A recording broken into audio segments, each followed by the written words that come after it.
Ćao društvo, ovdje Sebastijan, a s moje druge strane, kao što vidite, nije Tajana, već jedan specijalni gost. Mi se nalazimo ovdje na Empple festivalu pod pokroviteljstvom Yandeksa i ovdje smo da naučimo nešto novo, upoznamo veoma zanimljive ljude, čujemo fantastična predavanja, a kao što sam malo prije spomenuo, sa moje druge strane nalazi se Benjamin Kesler. Did I say it right? Benjamin Kesler? Just Benjamin is fine. Just Benjamin, all right. So, Benjamin, I've heard so many fantastic things about you. I've read fantastic things about you, and your speech was absolutely magnificent, like gold.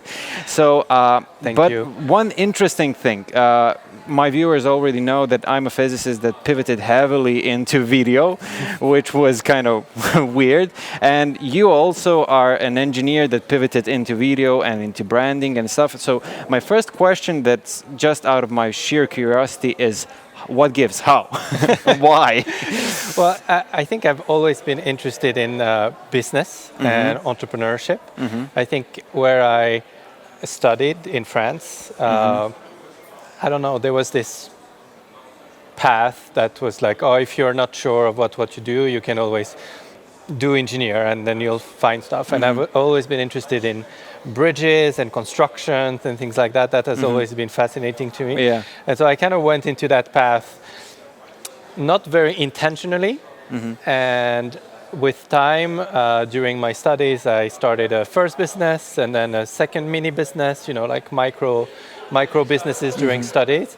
And then when I graduated 6 years after after the master, I was like, I don't think I want to be an engineer. Yeah. And so I don't think I should call myself an engineer at this point. It's been too long. Okay. I have the degree, but I think I've always been interested in business in general, and kind of became a creative by mistake, maybe. I don't know. Maybe it wasn't a mistake, but Okay. What aspect of business and thinking outside of the box and everything? What kind of drawn you to that side? Coming from such a different aspect of business and work and well, stuff. I think it's still about finding solution to things. Yeah. It's about solving problems. Like when you're in engineering school and during the university, I mean, a lot of the work is still finding creative solutions to different problems. So to me, it has always been, what is the obstacle in front of me, and how can I find a creative solution? Like that third door, I don't know if you use that expression, but you always have the front door, the back door, and then the door that doesn't exist. And I'm always looking for that third door. Absolutely. How can I? Actually, our podcast is called something that could be translated as outside of the box, as in thinking outside of the box. Yeah. So you are the perfect speaker for this. But listening to your speech, I can definitely see elements of the kind of scientific way of thinking being implemented in this. So that's actually my next question. How much of all the things that you know do you combine into your current work? How much of all the... From engineering, from every other aspect that you know, from video content creation, everything. I mean, you always pick up things along the way, and then you sort of keep the things that work, and the things that don't, you just let it go. And so I think over now it's been, I guess, 15 years or something like that, and I picked up a few tricks and starting to understand. So I keep I'm not emotionally attached to the art. I think that's when I talk to other creatives, I don't even know if I should call myself a creative, but when I talk to other people who are freelancing or creative or producing video content, I don't really care that it looks that amazing, or I don't really care that I'm looking at what am I trying to achieve, for what purpose. And so when you work with corporates, the value for you to produce things that are artistic is very low. I know you that. spend a lot of money to achieve something that doesn't bring them value. However, if you bring the business case, and if you sort of bring video content within their business case, all of a sudden you can think about what can you produce that will have the most value for them, rather than what will be the most exciting artistically for you. Yeah. So I think that's the biggest difference that I've noticed in the end, is this approach of what is the value for the client and for their end customer, which is ultimately who they're showing the video to, rather than for myself. Yeah. As a videographer, I've actually struggled quite a bit with that, because I was, studying what's nice, what's beautiful, what's cinematic, as the word goes. Yeah. And when I started working with clients a lot, I had problems with that. Like I would over-focus on something that is kind of pretty, but it didn't bring the results that the client wanted. They're not focusing, they're not interested in that. So I had to kind of start to think differently and shift my focus as well, because you're not making a movie, you're making something else, and you need to think about it. You need to think about the nature of the product you're making. Yeah, definitely. And that is very difficult, because for a lot of people who go into this field, they do it because they want to create amazing content. They do it because they want to create really interesting, cool videos. But then that's not what their current client, I guess that's not where some of the people who are willing to give them money for are actually looking for. And so it creates the disconnect between the sort of like creator, filmmaker, videographer and the client and what they're actually looking for. And so like the more you can be on the same side, the more you're actually going to have freedom to innovate as a videographer. No. One question. Since you don't have formal education in the line of work you're doing right now, what was your kind of personal threshold when you started to think that you're good enough to start working in that business? Because a lot of people I know, and myself included, often have way too long kind of a boundary and feeling inferior and kind of an imposter syndrome with that. So how did you handle that? Yeah, that's a good question. I think, honestly, it's a lot of... I come from a lot of privileged background, like and so in that sense, I think a lot of the obstacle in front of me, I've always had this mindset that I can find that third door, because objectively speaking, I didn't have that much adversity to overcome. So it's a very unfair and very, like, it makes it much easier to have done this myself. But I always try to look, I assume that I don't know anything, because ultimately I don't really. Like, so my go-to response in my head is, what can the person in front of me teach me? And so as much as I can, when I'm in front of a client or a prospect, I will try to ask them questions, because they will tell you. They will tell you what they want. So I try, well, you know, when you're creative and someone's like, okay, so how much does a video cost? And I have no idea. Like, I don't know, like, what are you willing to pay? Like, that's not a question that I can answer. However, I can ask them a lot of questions for them to understand, okay, this is what we're trying to do. This is the business case. This is what my boss wants. This is what my boss's boss wants. This is what the challenge we have in front of us when it comes to hiring candidates, to finding clients, etc. So I would say, like, the short answer to your question is, I would say curiosity as much as you can. Like, try to ask as many questions as possible, and then you don't have to find the answer. You don't have to create the answer. You don't have to give the answer, because they will tell you what they want.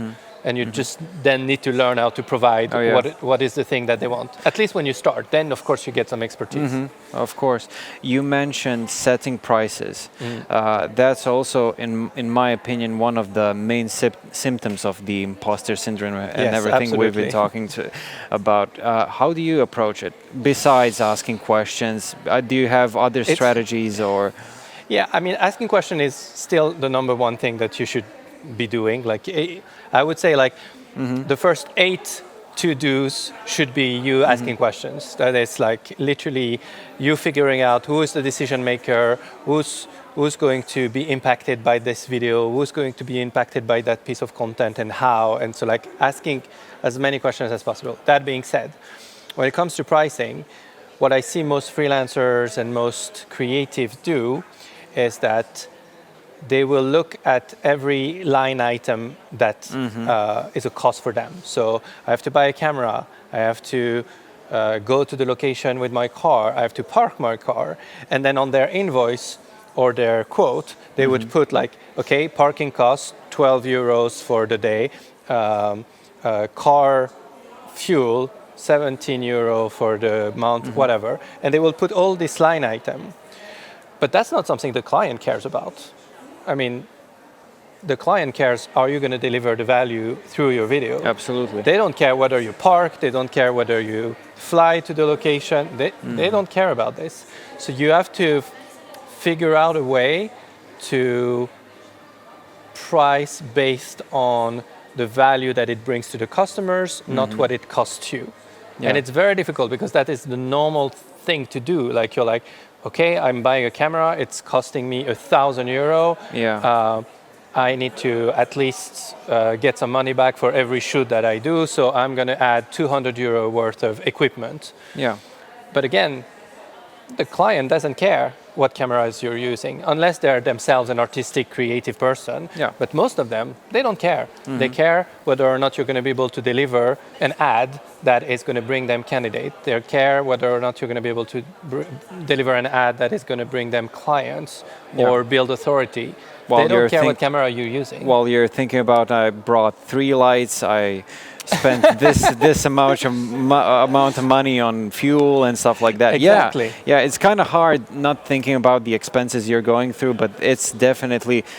It's a like freelancers tend to think about a me problem instead of thinking of a client problem. So if you move from what is my problem and look at what is the customer willing to either pay, but more importantly, what is the value to the customer. And so you might be producing the same video, but for a client that is a 2-people startup, it might have a complete different value than for a 10,000 employee company that will use this video in a complete different way. So let me give you a scenario. So if you have a 2-people startup and you are an aspiring videographer, for example, not talking about myself, but kind of talking about myself.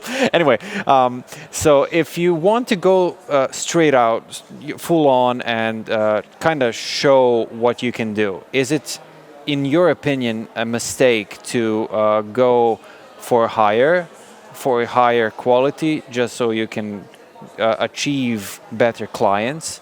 Or do you kind of tone yourself down a bit because it's a 2-people startup? That's a very good question, actually. I always believe in delivering as high quality as you can. Me too. Regardless of how much you're getting paid. It's a risky play in that sense that it's going to cost you more than what you're getting at the beginning. But you need to my mindset is like, okay, how can I over-deliver in this moment? Because these 2-people startup that you're trying to sell a video to, they might only be able to pay you €200, €500 for that video.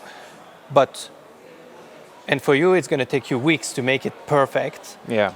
But if you deliver on that, you start building your portfolio, you start being able to show this material to bigger clients.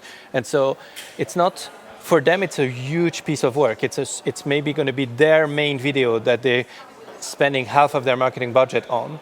And so you have to treat it as what is the value for the customer. And so you always do the production based on what is the value to the customer, in my opinion. Yeah, and plus you are still getting the value. Maybe you're not getting the value in terms of money, but you're still getting the value in terms of stuff that you put in your portfolio, so you can also build yourself up, because you still need to think about your career as well. Absolutely, So, but that's the thing. And actually, we were talking yesterday with other freelancers, creative, solopreneur, however you want to call it. And one of the things we were talking about is sometimes you come in at a certain price and then you're identified as that price. And so the client will never pay you more than like 2 or 3 times more what you've said the first time. So one of the things that I've often done is figure out a way to do the first project for free so that they don't have a price anchor. Because if you start giving a price in the first place, that's your price. That's now you are identified as the €1,000 video guy, €100 video guy. It's very difficult. But if you do the first project, it can even be like such a thing. Like it can be that you invite them on your podcast. It doesn't have to be a corporate project for them.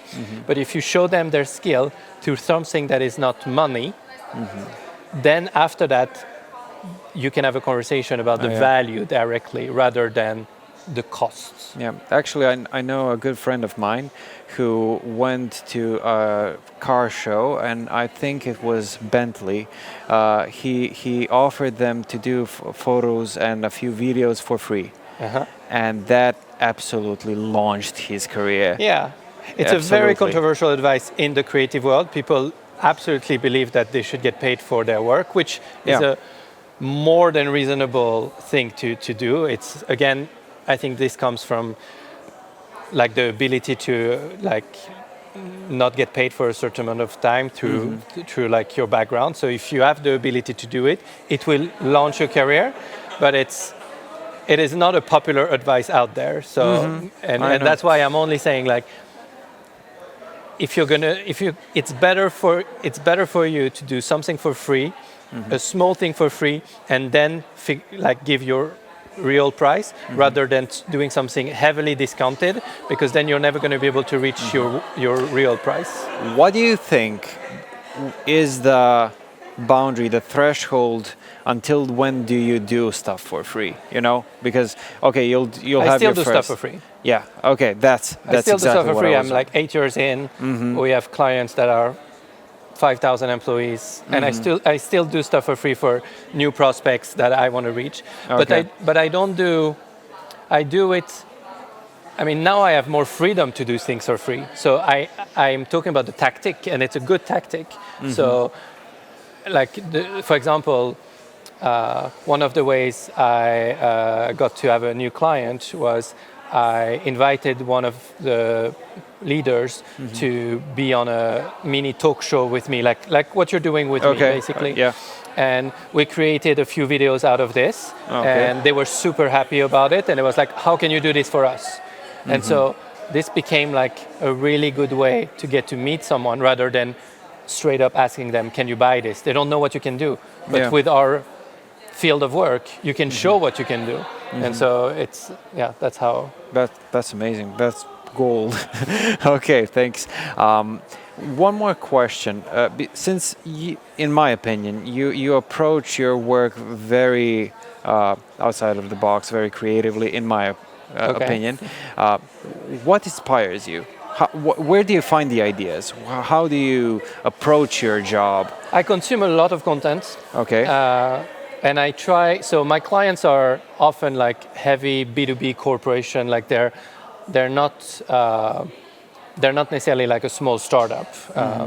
And so let's say like I consume a lot of TikToks. I consume a lot of YouTube. We do like on YouTube. I'm going to look at. I mean, specific people would be like Max Joseph. One of my good friend now, Alfredo, is always talking to me about like Max Joseph and how we can Max Joseph things. So it's basically like looking at inspiration outside of the corporate world and understanding what can we learn from these people. So if you look at Vox on YouTube, they do amazing content. Okay, how can we apply that to creating a case study? If you look at, like personally, I'm obsessed with TikTok. I consume way too many hours of TikTok per week. But I learned so much from this. I learned like so many creative ideas that they come and like probably tone down, but then bring into the corporate world. So to me, there's a lot of you can consume, and it's not only videos actually. Like you can learn a lot through like written content and like transform that idea and bring a parallel into a video format. So I think just consume. Like to me, I just consume a lot of material, and I enjoy it even as a personal user. And my bookmark folder on social media is full of creative ideas. So on TikTok, you can save videos. So I have videos saved. I have like 45 different collection of Me too. Absolutely. This I can use for this. This I can use for that. This I'll be able to use for this. And then I go back to it from time to time and just do like sessions of consumptions of content. That's awesome. So basically, I do the same thing. I've learned so much from film. I love film, but I use those techniques even in reels and stuff like that, which is completely on the opposite side of the videography spectrum. So it's very useful. One more thing. How do you find, since you're doing a job that is, well, let's say creative adjacent, how do you find the balance between your private life and your business life? Do you live your business, or how do you find and define the boundary? Yes, I don't. It's terrible. Me too. I mean, okay, I used to be really, really bad at this. Okay. I have 2 kids, so I don't really have a choice. So I would say and also I live in Sweden, where there is like a high expectation of a work-life balance. So one of the good things is it's quite rare that people would schedule meeting past 4 p.m. in Sweden, like 5 p.m. let's say. Like it's quite rare because everybody go and pick up their kid at kindergarten at 4 p.m. Like I'm very often at the school to pick up my kids at 4 p.m. So that's kind of like where I try to put the limit. But obviously there is always things that like overflow. There are contacts in the US that contacts in the evening. So I think I'm pretty much the wrong person to ask. I don't have like I enjoy what I do so much. I think it's such a I love forming connections. We usually when I connect with my clients, it's rarely on like the videos themselves. It's about like either the business outcome or themselves. Like it's about forming genuine relationship.